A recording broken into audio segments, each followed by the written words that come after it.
we got involved with Blue Star Families because they had a story that needed to be gotten out, and they reached out to us because we are storytellers. Most of us are, and so they asked us to help them get the story out about what veterans are facing when they come home from war. And we were happy to take on that because we thought it was of vital importance to the United States and to our veterans. So we helped them tell that story, and that is just one of the things we do. But we have not given up our passion for supporting the arts, believe me. No, we work with Blue Star Families, that helping them get their message out. But we work with other organizations. We did an anti-bullying campaign with WWF, if we have, if there's an organization that needs to get a message out that we think is an important message, we will help them.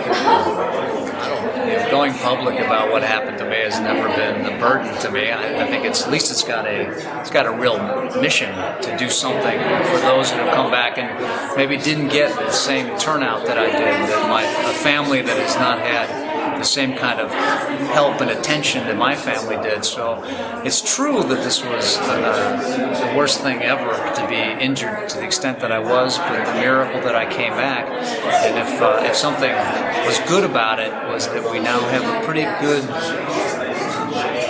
kind of goal to try to make sure that the families, when they come back from this war, whether injured or not injured, wounded or not wounded, that they get the same kind of respect from Americans that they deserve. Well, I got really lucky tonight because, for the Blue Star family event tonight, I was paired with an Air Force gentleman, Mike here. My father was retired Colonel Air Force, and he was stationed in Kaiserslautern and Ramstein, where Mike was also stationed in Ramstein for 2 years. So it's just kind of neat that we're both here. I've been a fan of Bob. To me, Bob Woodruff is a selfless patriot for our country. And, when I served in Iraq and lost 19 men in my unit, that will always weigh on my heart. And to give back and to have that servant's heart to give back to this generation of heroes and their families is so critically important. And there's no one that does it better than Bob and the Blue Star families. They're pretty tremendous. Well, I can just tell you from my perspective, I support those organizations that really do a great job of giving back, that they're in it for the right reasons. And that's why, I'm here tonight for Blue Star families, but I was at the Woodruff Foundation just a few months ago in New York City when they had their big launch. Now, Chris Cuomo as the MC, not myself, and I didn't take that personally, but we'll use you next time. Yeah. But seriously, when you look at the great work that some of these folks do, like Blue Star Families, like the Woodruff Foundation, like Got Your Six, it's hard not to show up and make sure that you're there to be their champion. There's so many of those great foundations out there to help those that come back from the war. I think there's well over 40,000 in our country, so I think people should find the one that they're the most attached to, maybe the one that's locally around them. If you don't really want to do much research on it or look into those, that's really what we do. We really raise money, and then we have people to vet those organizations out there that are the great ones, the ones that are really legit and the ones that are really efficient at it. So there's so many out there to do it. Find one that you love. There's nothing that feels better than that. I'm not sure that our veterans today are being treated all that much better. If they were, they wouldn't be committing suicide at the rate they are. I think that it's really, in some sense, a national shame that so many of our veterans are facing such desperate challenges, physically, emotionally, financially. And thank goodness for organizations like Blue Star Families who are trying to help these men and women get back on their feet. I thought it was a really compelling film, and I can see why there's a lot of controversy. I can see. I don't think that the film intentionally. I don't know, but I don't think the film intentionally skewed one way or the other.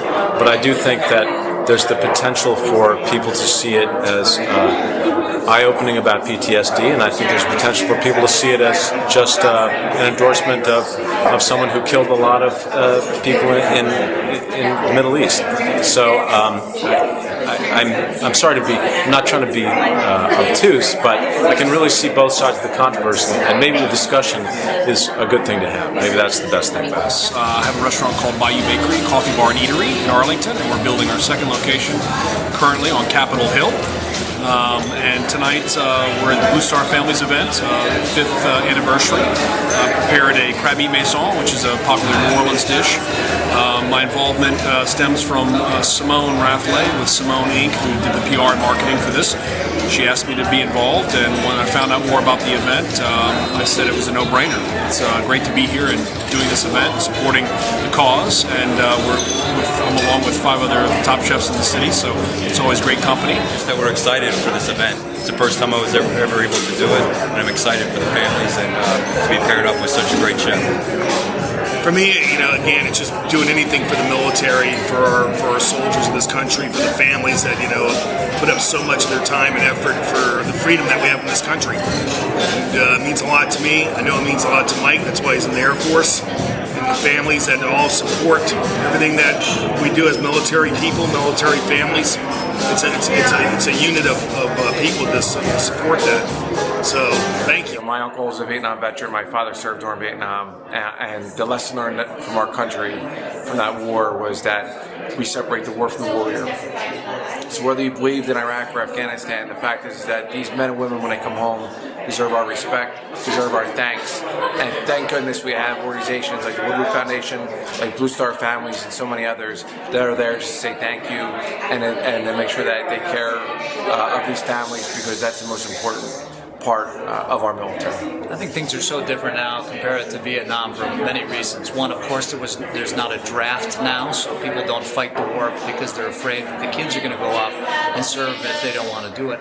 But also the biggest thing is we learned so much as a country to not treat the military when they come back, those who have served back to this country, because it's going to create a much bigger problem if you don't do that. We're talking about I would imagine that our economy has been slaughtered partly because of the way that we treated those guys that came back with some kind of wounds, because they're now getting served in some kind of military care that we're paying for as taxpayers. So not only that, we also learned that they are a lot better at this now than they were back there during the Vietnam days. And someone attacked our country on 9/11 back in 2001. So all of these things changed things very differently than they were back in Vietnam. And I think mostly people now learned you better give them a lot of attention and help the military when they come back.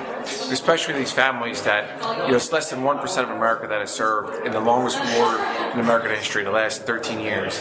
So for that less than 1% that have given so much, and their families that have given just so much, we need to make sure that we embrace them when they come home, put our arms around them, tell them that we love them, and that we make sure that when they transition back home, they're getting squared away.